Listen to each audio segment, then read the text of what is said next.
Halo semuanya, perkenalkan nama saya Citra Rahayu dari kelas C122 Prodi Akuntansi. Di sini saya akan menjelaskan tentang Ma'rifatullah atau mengenal Allah dari mata kuliah Pendidikan Agama Islam. Dan tugas ini saya dibuat untuk memenuhi tugas evaluasi tengah semester. Oke, selamat menyaksikan. Ma'rifatullah atau mengenal Allah. Allah Sang Maha Pencipta alam. Definisi yang lain bahwa ma'rifatullah atau mengenal Allah bukanlah mengenali zat Allah, karena hal ini tidak mungkin terjangkau oleh kapasitas manusia yang terbatas. Allah Sang Pencipta atau Allah Rabbul Alamin.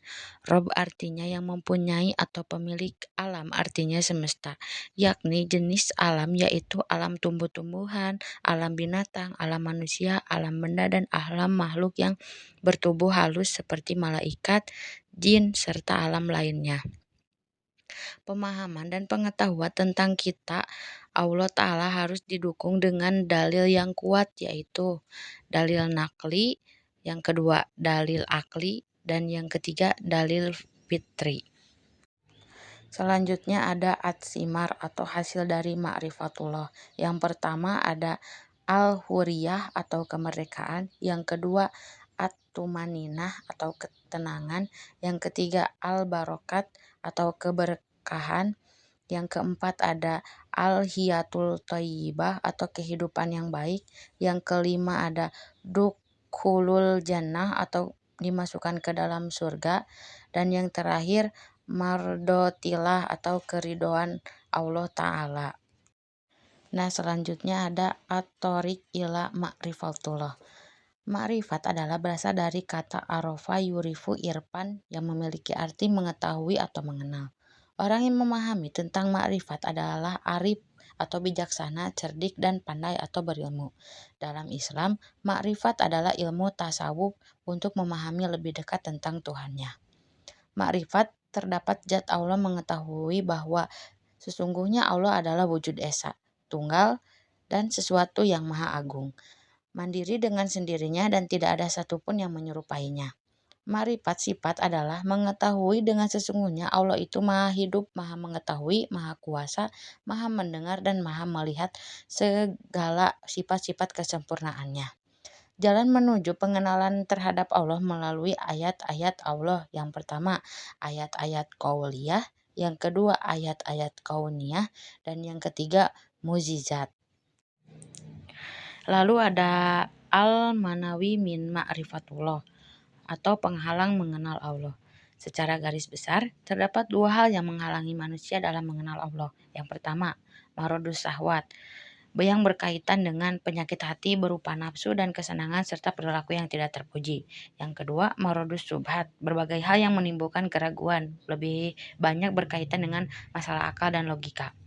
Marodus syahwat terdiri dari yang pertama, al-fisku atau kefasikan, yang kedua al-kibru atau kesombongan, yang ketiga az-zumu atau kedoliman, yang keempat al-kidzbu atau kedustaan, dan yang kelima kasarotul ma'asi atau banyak yang melakukan perbuatan maksiat.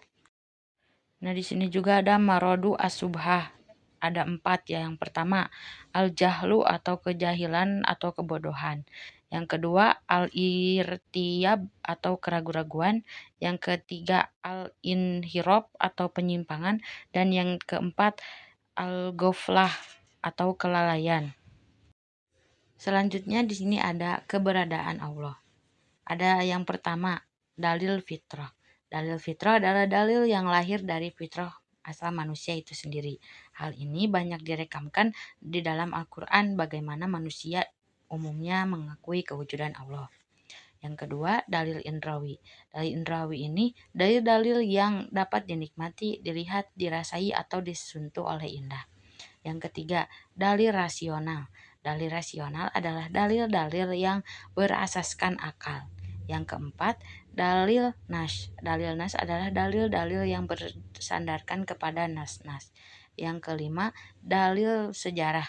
Dalil sejarah adalah dalil-dalil kekuasaan dan keagungan Allah yang diambil dari peristiwa-peristiwa yang telah berlaku di atas muka bumi ini.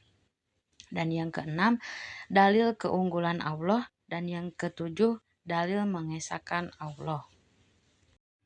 Lalu di sini ada tauhidullah.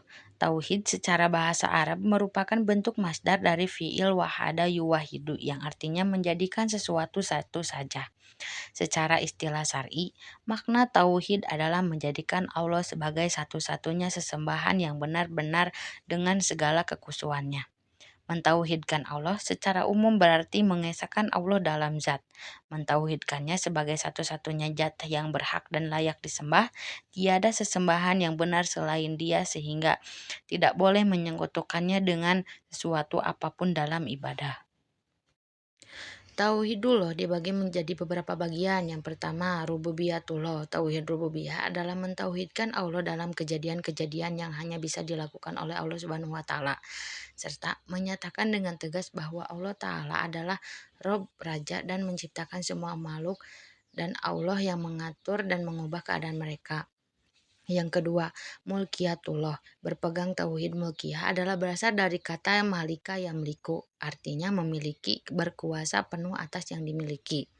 Sedangkan maknanya adalah mengesahkan Allah Subhanahu wa taala sebagai satu-satunya pelindung atau pemimpin, satu-satunya pembuat hukum dan amiron atau pemerintah.